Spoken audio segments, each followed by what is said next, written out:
Welcome to our 12th annual Writers' Symposium by the Sea at Point Loma Nazarene University. I'm Dean Nelson on the journalism faculty at the university, and today we have Anne Lamott, essayist, fiction writer, nonfiction writer, written books such as Operating Instructions, Bird by Bird, Hard Laughter, Joe Jones, All New People, Crooked Little Heart, Rosie, Blue Shoe, Traveling Mercies, Plan B, and a new book coming out next month called Grace Eventually. The Modern Library Association said her book, Operating Instructions, was one of the most significant nonfiction books of the last century. Significant. Anne, thank you so much for coming and being part of our symposium. You're welcome. Glad to be here.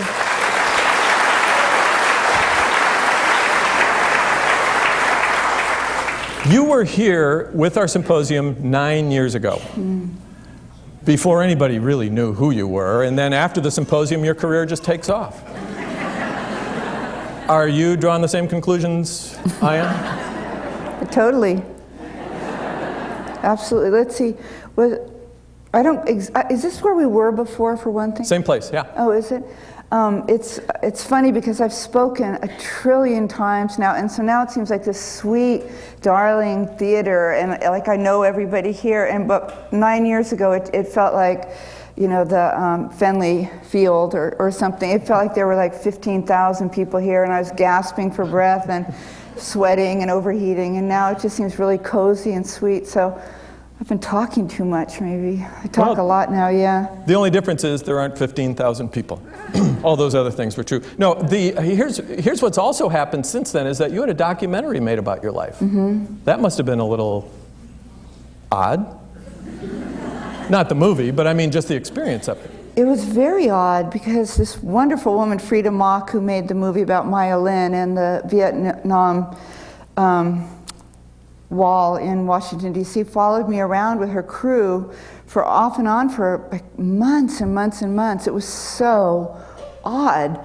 And so I tried to ignore it, but there'd be like all these guys, it'd be like if you guys were in my kitchen, you know, and a sound person with one of those big muffy sound mufflers, whatever they are, and then Frida, and then the assistants, and I would be trying to pretend nothing was going on. But it wasn't because I'm such a hot ticket item. It was because she's really a quirky filmmaker, and she is struck by unusual characters, let's say. So, but it was odd.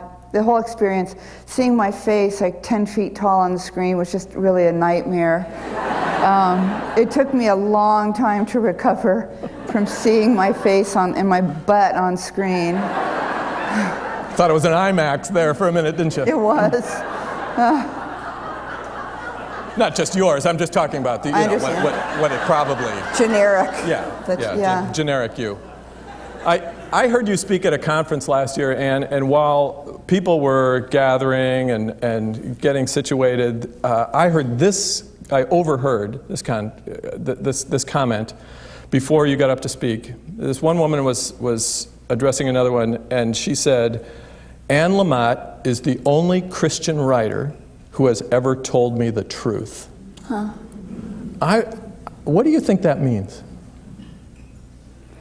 Well, I think it means there's a lot of pressure to, certainly within the Christian churches, to talk about the stuff that's sanctioned scripturally according to whatever like faction you're a part of, and which I mean in a nice way. But there are nice factions, aren't there? There are nicer factions, but no one agrees with anybody else anywhere.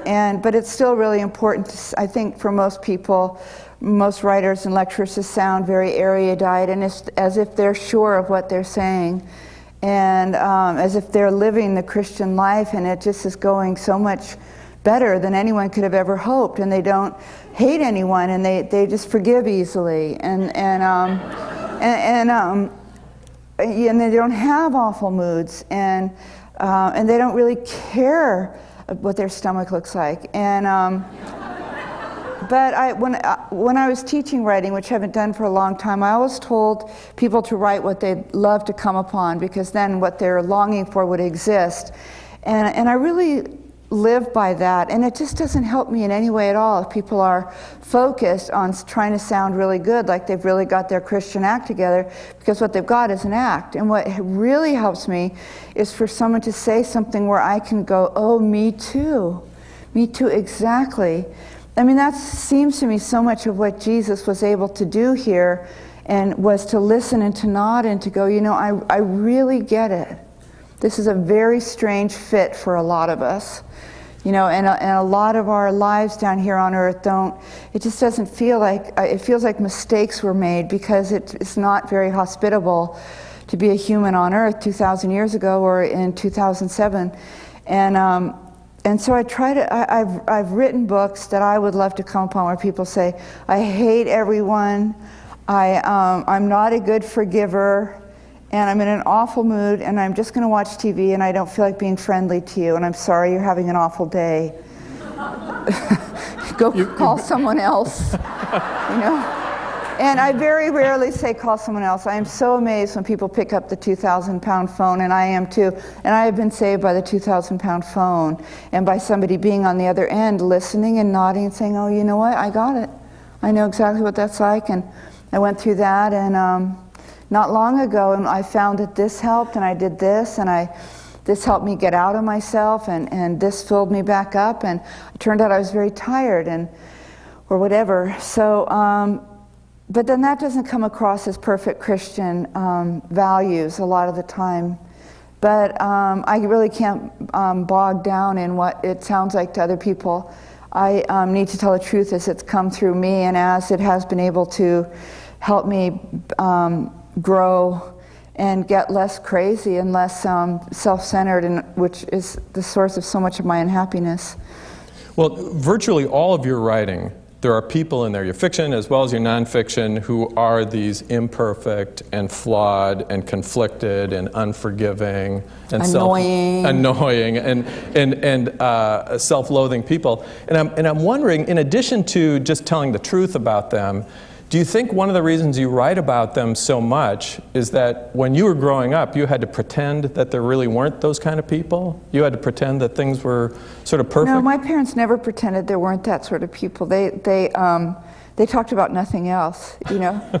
So you're writing about what you know? I was raised in a family that celebrated culture at all different levels, and the highest, which always meant New York, of course, and male, of course, to the more local, and people, and that also means that there was just a tremendous amount of gossip and slander and Schadenfreude, and pulling. My father was a writer also, so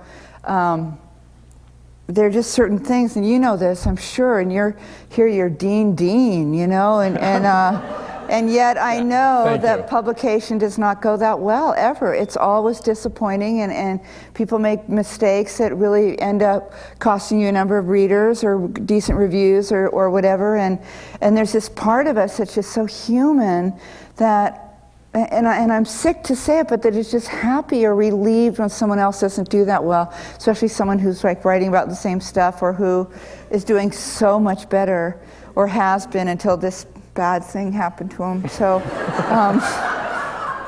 so I grew up in the kind of joy, not the joy of it, but that kind of dark thrill, you know. And I grew up around a lot of drinking. I grew up around a lot of energy that had to do with hating a lot of people. I mean, I grew up when I was a child. Eisenhower was president. We didn't exactly hate, but then there was Nixon, you know, who we did. And I was like 4 and I knew to hate Richard Nixon. I was 5 or something, you know. And so my parents were ferociously political. And so again, it's just there were a lot of people that I was told certain things about. And so to any extent that ever on any given day, just briefly, I'm not there, it's a triumph, you know? And so when I write about these people, the people I write about are mostly a variation on me and the people I love most, who are exquisite and fearfully human. Yeah. Now you've also said that I believe in a lot of false starts and messes. And I'm wondering, are you talking about writing or are you talking about life there? really more about writing, I think, because I'm an extremely nervous case and a person with a lot of anxiety. And so if things don't go right pretty quickly with life sort of stuff, I mean, except with a kid who you can't return, but like if things don't go fairly well, fairly quickly with a person, it's really not going to be something I put a lot of energy into. I feel because a friend died so young and my dad died so young, I feel constantly aware of how precious and short this is, our time on earth. And so if I find somebody slightly annoying, I'd probably give them a second chance, and then I feel like, look, thank you for sharing. This is not gonna work for me, because I can't stand to be with you, you know. And or it's not even gonna be that. It's gonna drive me crazy every time you say that thing. That's such a joke. Or every time you play that little game, I don't have the time.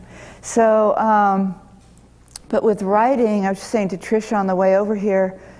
The only part, I don't love publication. I'm going through a book tour in a month, and I don't love it. And I like doing this, and I like you, and this part's okay because it's, well, first of all, because I'm getting paid.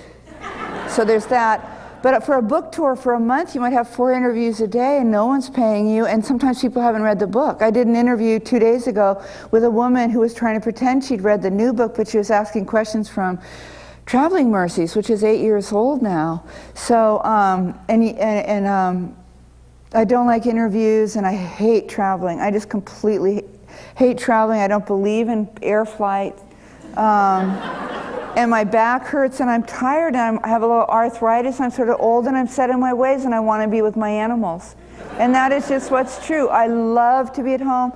I would love, you know, I hate to miss my church. I have this little schedule, and it serves me. It means that I can have a lot of freedom in my life if I stick to this schedule. But we'll try to wrap this up real quickly then for you. No. I mean, I don't have a schedule today because I'm not in a hurry for a plane. But so with real life, I don't have a lot of failures and false starts, except as being a human and a mother, of course, being a parent. You know, it's nothing but false starts and setbacks and 3 steps forward and 2 back and 1 forward and 3 back. But with writing, like I was saying to Tricia, the only part I really love is like the 2nd and 3rd draft. By the 4th draft, you're getting a little sick of it. But when you start a 2nd draft, the worst is over.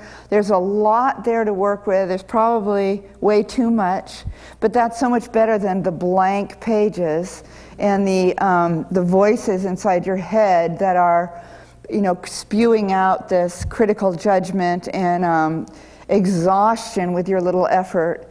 And but with a 2nd draft, it's like possible again. Mm-hmm. And it's like you've gathered all the clay from the river, and it's soft and malleable and black and rich, and you've got it on the big slab of plywood, and you're working with it. And I find that part a real pleasure. Actually, you've talked about a draft that you call a dental draft. Uh-huh. What do you mean by that? Let's see. Well, I remember in Bird by Bird, I said there was the down draft, the up draft, and the dental draft, I think is. Mm-hmm. And the down draft is the first and maybe 2nd draft, but always the 1st draft where you just get it all down. And it's awful. It goes very badly, and the writing is terrible. And also it doesn't amount to anything. And also you're beating a dead horse. And so that's the down draft. And the only thing is at the end of the day, you feel great because you get a credit. Because you did it, you did your creative work that day. The updraft is you clean it all up. You shape it up, and you clean it up, and you take away probably an easy 1/3 of it, and you start to figure out the holes that are left behind, and the shape is appearing to you by now, and there's no way to shortcut this and make the shape. You can't get the shape to appear to you. I don't know why that would be so hard, but it just doesn't work that way. And the dental draft is where is the really fun part, where you've got a draft that's really a story, that it begins somewhere that naturally or fairly naturally flows to where it ends. A book is, for me, mostly it's a way across a lily pond, where you start here and your readers don't know what's going on much, and you say, this is where we are. this is pretty, in the first pages, sort of without saying that that's what you're doing, you're saying this is what this book is going to be about, this is who I am, and this is my take on things. So you get into the pond, and then you land on various lily pads along the way, and it's kind of always erratic, and sometimes you can't see them, and then you land on one, maybe you stay too long, maybe you don't get to stay long enough, and at some point you're at the other end of the pond, and you leave your reader, and you say, I hope that was useful, or whatever. And so with the dental draft, you're going through it, and it's like being more of a watchmaker at that point. It's more craft at that point than spew and desperation and fixing and spackling and caulking and fixing and cutting and cutting. And it's more like crafting each tooth, and it's trying to figure out how they meet top to bottom, and whether or not each one is strong enough, and whether or not some of them need to be pulled or whatever. Some of them are just need some help. Some of them are fine. I mean, strangely enough, some of them are fine. So that's the draft I enjoy the most. Now, you've described successful writers and say that it's somewhat of a myth that being a successful writer solves all of your problems. And in fact, here's what you've said. My writer friends, and they are legion, do not go around beaming with quiet feelings of contentment. Most of them go around with haunted, abused, surprised looks on their faces, like lab dogs on whom very personal deodorant sprays have been tested. Most of my students do not want to hear this. Why is that? Why is that the case? You would think that would solve all the problems. Being successful? Mm-hmm. Being a successful writer. Yeah, but we know from every other walk of life that it never worked. You know, it's not like actors and actresses and performers feel happy and fulfilled and like they've arrived. You just feel like you feel always kind of anxious and sort of vaguely bitter because people have let you down, or your agent's messed up, or the weather was terrible and people didn't show up for the event, or somebody you know who's not nearly as good as you did so much better. And so I think the most awful thing on earth would be to be a famous actor. I just do. I think it would be hell. And yet you would live in a place when people came in with their cameras, you would look like you were in the top 1 percentile of 1 percentile of those who had arrived into some sort of perfect life. I think it would be hell. And yet it still remains the American dream. And see, what I think would be great news for writers, when I haven't talked about writing in so long, it's funny. No one ever wants to talk about writing anymore. It's always faith. But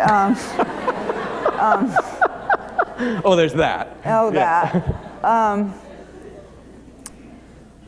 But what I would think would be the good news was that I'm going to start another book after this book tour is over. So that probably realistically means early May, because I'll leave in a few weeks and I'll get home in 20th or so of April, and I'll detox and I'll do all my things, and then I'll start a book in May. And the good news is that it won't go well for me either.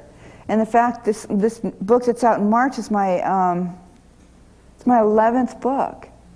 And for the most, they're all in print, And in fact, Joe Jones is coming back, isn't Joe Jones came out in print a couple years ago, yeah.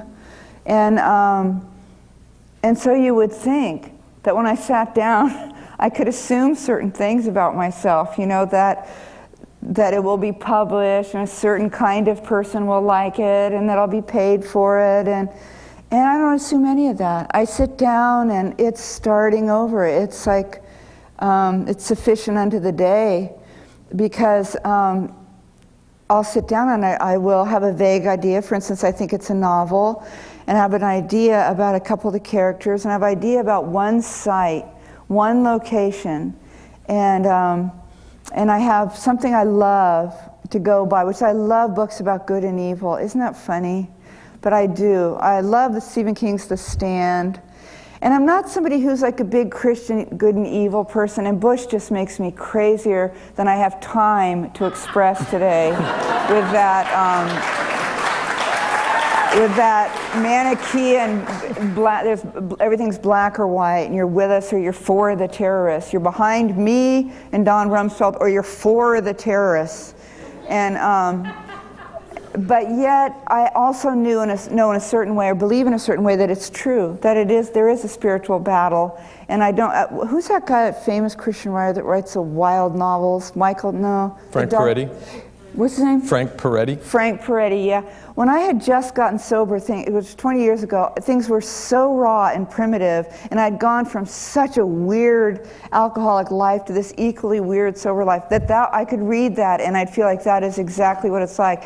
And I know those of you that are clean and sober know what I'm talking about, because it really is dramatic. It's either that you are clean and sober or you're not. And when you're not, it's so not. I mean, it's so grossly, vilely, painfully not. And but I mostly don't believe in that black and white reality, but I do know that I have been acted upon by evil. I understand from evil. I know that I know it's a continuum. I know that there is some evil in me, even though I'm made entirely of God and of spirit and of what. And so I mean, I happen to, when I read other books, like Stephen King, or let me think of another. I just love them. I feel very alive.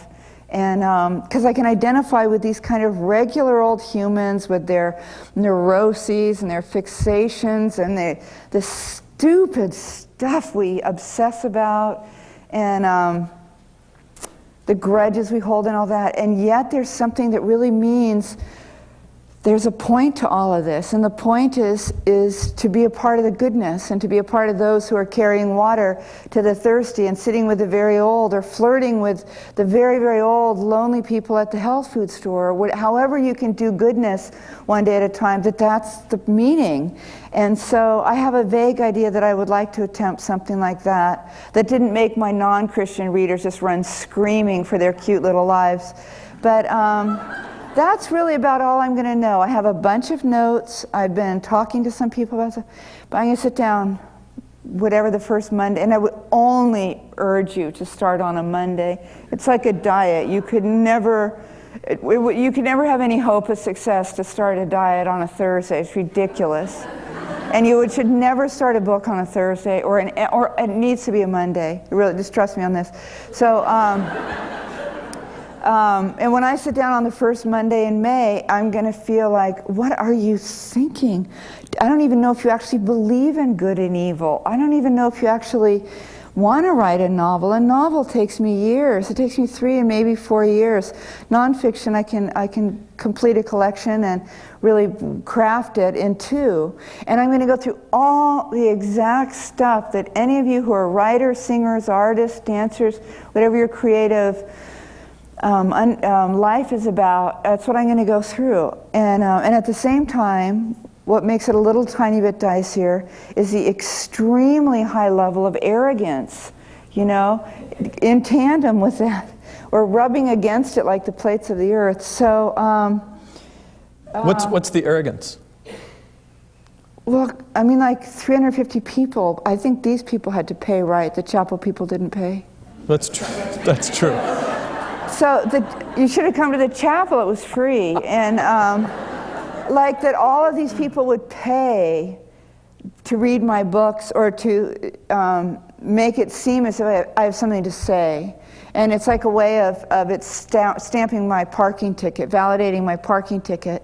And so, like, definitely today my self-esteem is good, believe me. I mean, there were like 1,000 people in the chapel, and they were really nice. They were really chaplain-y people and chapel-y people.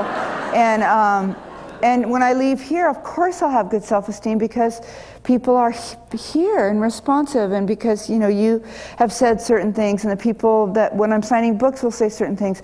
But then it's not going to last all the way home. That doesn't doesn't get you to the next time. I won't get a good night out of this. Oh no. Oh no.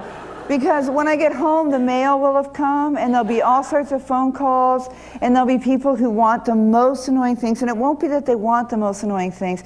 It will be my reaction to what they want. And I have to leave Friday morning. I get to leave Friday morning to go visit my kid, but I have to leave at dawn, and so I only have tomorrow, and then the self-pity will kick in. And so the self-pity, well, I would say, because I'm also going to have a kind of a long time at the airport, I would say by the time I'm on the plane, and then I'll become terrified because the flight will be bad, because all flights are bad. Because just by virtue of the fact that you're in the air and it's ridiculous. So by the time I have had to struggle to help keep the plane in the air, but also I'll be in first class. So then the self-pity and the self-loathing will, because they had to pay for first class because my lecture agent made them.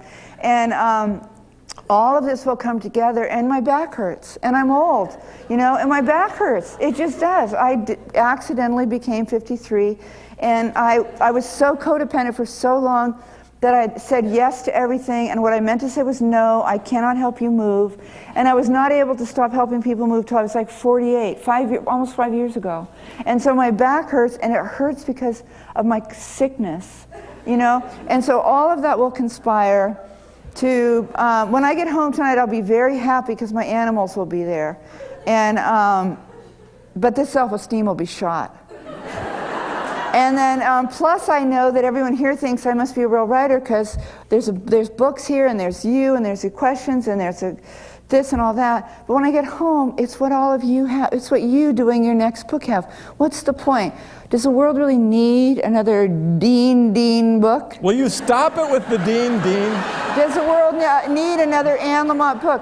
What could I possibly have left to say? I have just shoehorned it all in everywhere. So whatever you are going through when you think about it, like if you do an event, I know your self-esteem's good, you're human. Mm-hmm. It's wonderful to have people think, it's wonderful also to be helpful. It's wonderful that people can have felt comfort from something you've written, just incredible. But that will carry me to the end of the plane ride.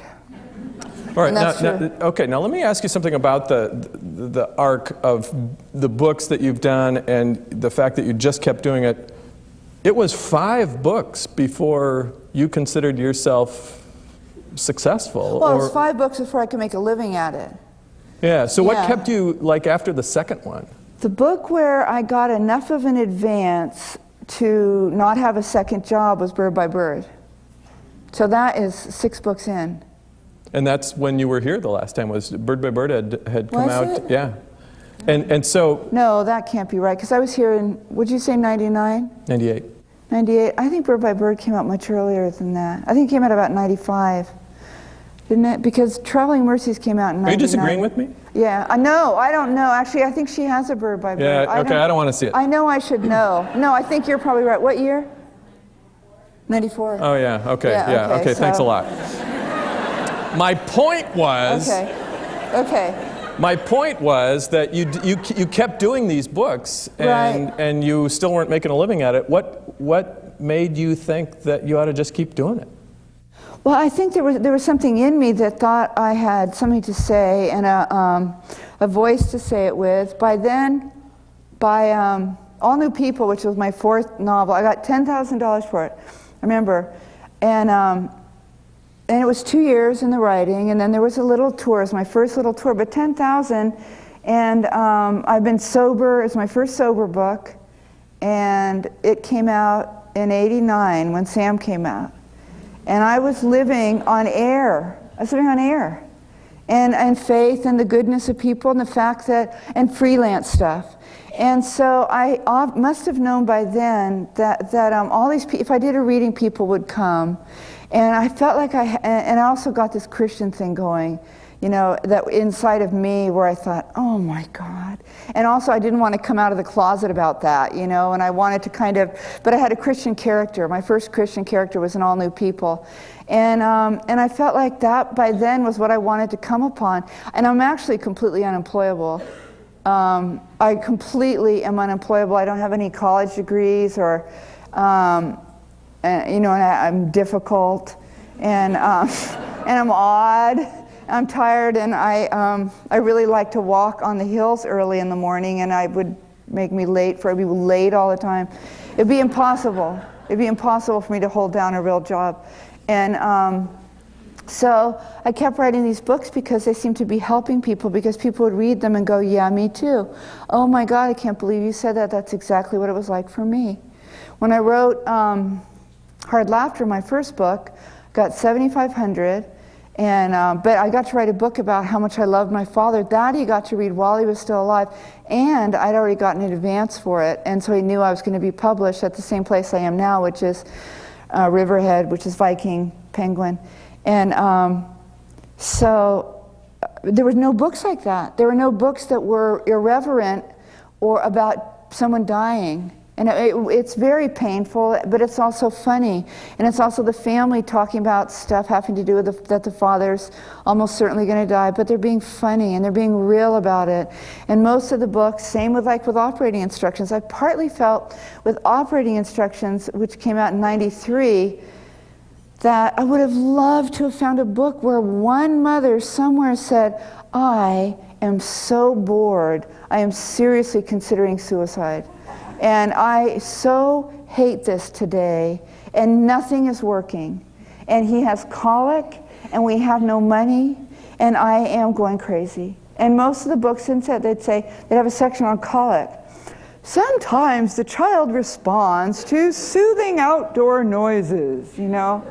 They don't respond. And especially when at 10 o'clock at night, you're going to take your horrible, sobbing child who's obviously in pain and take him outside to hear crickets when, you know, and you try everything that's in these baby books. And then finally, a regular old person says to you, you know what? There were days where I couldn't get out of bed. There were just days where I had to call in someone and say, I'm sorry, I cannot do this today. And I know I need to be able to. I'm just saying I really hate this. And they'd say, oh my God, let me come over there. Let me go get a whole cake for us. And I want to tell you some stories. I want to tell you what it was like for me. And then as soon as someone will tell you the truth of what it's like for you, you get your buoyancy back. You know, it's like the line in Plan B that it's laughter is carbonated holiness. You know, you get your carbonation back, and you can keep. Then you start. As soon as you can laugh again, you're okay. But you don't start to laugh again sitting in your own mentally ill, frightened, freaked out, exhausted little head. So most of my nonfiction has arisen from the belief that if I could help people recognize themselves and maybe get their sense of humor back, it would help them be okay, and that's why we're here, is to help everyone else be okay. Well, in fact, you had said Traveling Mercies came out of your discovery that people really wanted to talk about faith and belief and spirituality in authentic terms, not in those sort of self-loathing kinds of ways. And which I think is interesting, because weren't you raised to think that Christians were idiots? Yes, I was raised. I was raised to believe that Christians were desperate, and that it was just preposterous. My father's parents had been Christian missionaries in Japan, and he hated the church, especially Presbyterians, which I ended up being, but it wasn't like an act of aggression, because I adored him for one thing, and he'd been dead for 7 years, I think, when I converted. But I was raised to believe that it was an opiate, you know, that religious belief. But God, my pastor the other day, this is really off the track, but it's Black History Month, and she gave a sermon 2 Sundays ago called Neckbone Theology. It literally changed my life. And what it was about was in our church, which is about half black and half white, on the last Sunday of Black History Month, we have a soul food feast. And half of it's great, and half of it is just, to me, beyond the pale. You know, and I've eaten the chitterlings so that everyone will love me more. I have eaten the squirrel that they send away from their relatives in the deep south. Because you send away for squirrels? You got to send away for Northern California? California? You got to have the frozen squirrel. Oh. Yeah, and I have done it, and to me, I don't get it, and one of the foods is neck bones, and so Veronica started out by saying, some of you here do the neck bones, right? And all these people were bobbing up their heads because you break up a bit of neck bone. It doesn't seem like there's much meat, and you start to suck on it, and it turns out there's lots of meat and juices, and then you take it out, and it's kind of clean and pristine, and job well done. And slaves had to live on garbage. They lived on whatever was of absolutely no use to no one else, like the neck bone. No one in their right mind would eat a neck bone. So they would boil them, or ham bone with nothing left visible. they would pass a ham bone around and around and around and around to flavor the beans. And the lesson was that what Jesus helps us do is to take what looks like to the world something just utterly ridiculous and to find true nourishment and true deliciousness and true and what she said was that the slave masters handed down Jesus to the slaves to control and quiet them so that they wouldn't act up. So that, because they believed that if they were good slaves and when they died they'd go to heaven. They go to the slave sections of heaven, right?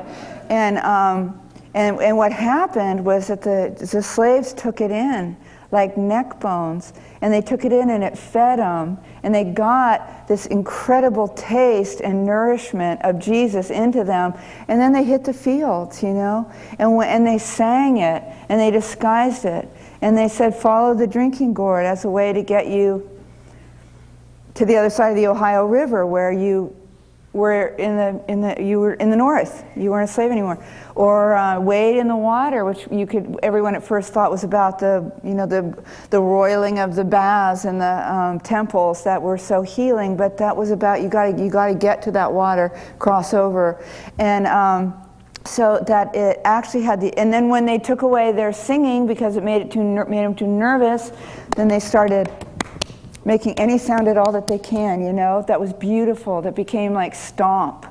If any of you have ever rented Stomp, it's exhilarating, it's life-giving. And so what she said was, instead of it being an opiate or a way of containment, they accidentally gave the slaves the most explosive recipe for liberation that the world had ever seen. They had given the slaves a combustible. And I just love the way that was couched. And unfortunately, I can't remember what that might have been an answer to. But do you remember what the question was? No, my mind drifted a long time ago.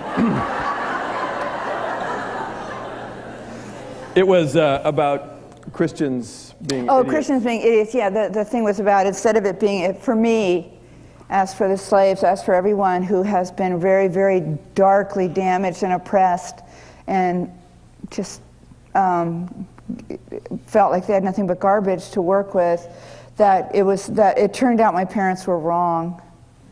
And my parents' lives were only redeemable one way. And my father was a well-known writer, Kenneth Lamott, and my parents had a life that to other people's eyes, I mean, we didn't have a lot of money, but we were fine. You know, my parents bought a house. We lived in the wealthiest county in California, I think, Marin. And they bought a house there for $20,000 when I was 6. So we didn't have a huge house, but we lived in Marin. And everything looked great. We had a chandelier, you know, we had chandeliers. And inside they had what all people have until they find the spiritual path where they can every day be given a little bit of light to see by and people to walk with. So, you know, and something to turn to. And so they were really wrong. You know, my mom's life in her last 10 years, well, she ended up with Alzheimer's, and that was pretty miserable. But even so, without this thing that they told me was such idiocy, their lives were rendered pretty scary. And I've had some very heavy, scary stuff happen since I got sober and since I found a church. And it's never washed me away. You know, the rivers could never wash me away. So, when you mentioned your mom, you've written about some really personal things in your life, about yourself and about your own body, but also about your son and about your mom. And you had to have conversations with these people about where is it exploitation and where is it I just need to tell the truth about something? That's a good question. I get asked that a lot about Sam. Like, how does Sam feel that you're writing about him? Well, sorry, I can also answer that. Well, with Sam, it was so clear to me once I started writing about him at all, once I wrote operating instructions, that it was life-giving to many, many other people. But more than that, for me, it was a way of capturing something that, as you know, is so fleeting. And you can have pictures, and we didn't have a video camera, but you know, we have us on video, other people's video. It's just not the same as a story. I mean, it's really true that stories feed us in a way that nothing else can. And so to capture these stories and to capture just moments gave me such an unfair advantage in the world, because it was like each of those moments was like a jewel, and the jewel box was the spine of the book, spine and cover of the book. And so then when I started writing Traveling Mercies, I felt with Sam that the boundary was always, will he be really glad I wrote this? Will he read it and just be so glad that it, and all those stories take a month. You know, everything I write takes close to a month to get it right. And it's 7, 8, 9, 10 pages. I mean, it's very painstaking for me. But was he glad that I not only wrote it, but published it? And so I've kept a very fierce boundary. And then when he got older, which is to say the stories that are in Plan B and the stories that are in the new book, Grace, eventually, he was old enough, he was 10, 11, 12, older, 12, 13, that I could just check it out with him. Mm-hmm. I could say, is it okay if I write about that story about where you were so awful outside of Anthony's? And sometimes you want to read it. No, it's okay, I trust you. And then there's a story, not in this book, in the new book, about a day when things were so bad, and he had lied to me, 17 and driving, and I can only excuse myself by saying he was 17 and he'd been driving, and it was just awful. And I slapped him, which I've had a real position against, and me slapping him ever. And I wrote the story, and I asked him if I could write it, and he said, well, it depends how I come off sounding. And that's fair. It's totally fair. And so I said, I think we're going to sound equally crazy, but we're both going to sound awful. And he said, well, I would want to read it first. So I wrote it up, and I wanted to publish it in Salon. And again, I'm so starved for stories of people with 17-year-olds who have hated aspects of that more than they could have ever imagined. Don't get me started. So I wrote it, and he did object to some of it, and he, in no uncertain terms. And I changed it, and I rewrote it, and I heard what he said was the main thing, and I shaped it and crafted, took some stuff out, added some stuff, and gave it to him, and he said, now it's okay. Then I published it in Salon, and as you know, there were 200 vituperative letters with that was the harshest I've ever heard anybody criticize you. Was for that. It was the harshest I've ever been criticized. There were about 50 letters of the 200 that said, oh, stop, or do you have kids? Like, if you had kids, I think maybe you would not have such an outrageously self-righteous tone. But, I mean, I'm not saying it's okay to slap your kid, but I'm just saying it happened. And it's really within the realm. It's something that might just have happened to someone you love, and or quite possibly to you when you were a child. And so there were great letters, but there were mostly not great letters. They were awful. One of them compared me to the pedophile priests, in terms of that when you start excusing abuse, child abuse, it doesn't really matter how far in you've gotten. And so that was sort of got my attention. But so with this piece again, and Sam was furious about the response to it. He was just furious because his friends are 17-year-olds, and he knows how awful they are. And because no one thought to ask, is this something that Sam is okay with? And so I'd clear everything with Sam. And there's a section in the new book called Sam Wheel, because Sam and then the word wheel, partly because he's driving now, but when he was little, he couldn't say Samuel. He couldn't say L's till the middle of kindergarten. He said Samweo for Samuel, and Samweo. And then one horrible day that I've written about, I think in Traveling Mercies, he came home from this nice Christian kindergarten he went to, a Lutheran kindergarten. I don't know if you have like a big, huge hostility with the Lutherans or whatever, but anyway. No, we're at détente. Are you in détente? Yeah. What about the Mennonites? Are you okay with the Mennonites? No, Mennonites, they don't carry guns. Oh, okay, that's right. So they're not an immediate threat, okay, to the Nazarene. Yeah, you're fine. Okay, so he came home and his teacher had finally taught him to say L's. And it kind of broke my heart but he was saying things like, I love my lunch. And then for a long time he called himself Samuel because he still couldn't pronounce Samuel. But I thought he knew that Samuel was a very elegant name.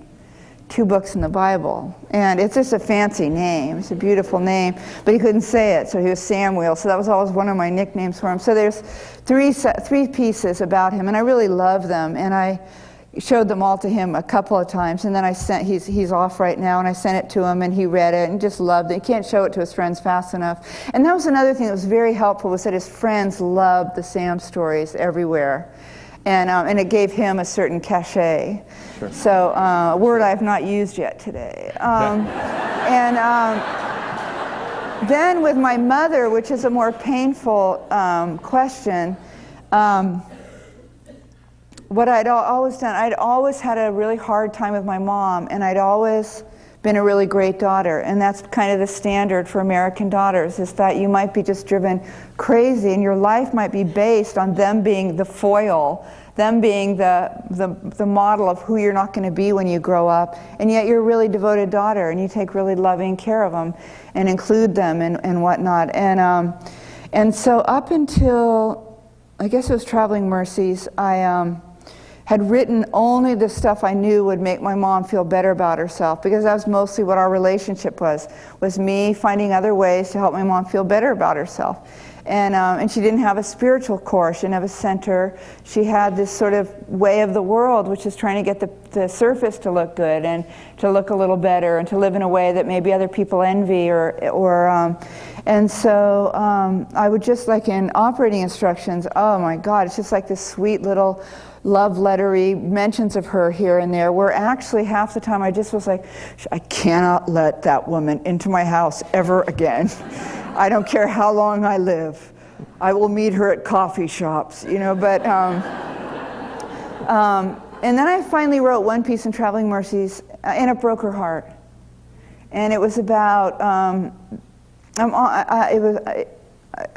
was about taking her out to the beach for a holiday, and Sam already being out there, and how everything she did was just making me crazy, and all the extra sweaters she needed to bring, even though it was like 100 degrees out, and the extra sweater and the fuss budgetiness and the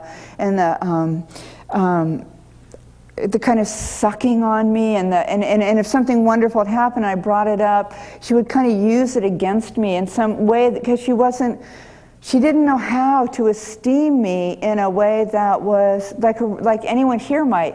She didn't have the owner's manual, because I can give you one example from years before. The first time I got on the New York Times bestseller list was for operating instructions, and my father had tried for the 25 years he was a writer, and I've been trying for 5 books, and I finally sleazed my way on, and I called my mom, because that's what you do, because you want your mom to get it, and you want to make her so happy and proud of you. And I called her, Mom, guess what? I just talked to my publicist, and and next Wednesday I'm on the New York Times, I'm on the Sunday Times bestseller list. And she said, oh, honey, that's great. And there was the beat of a half second, and then she said, anything else?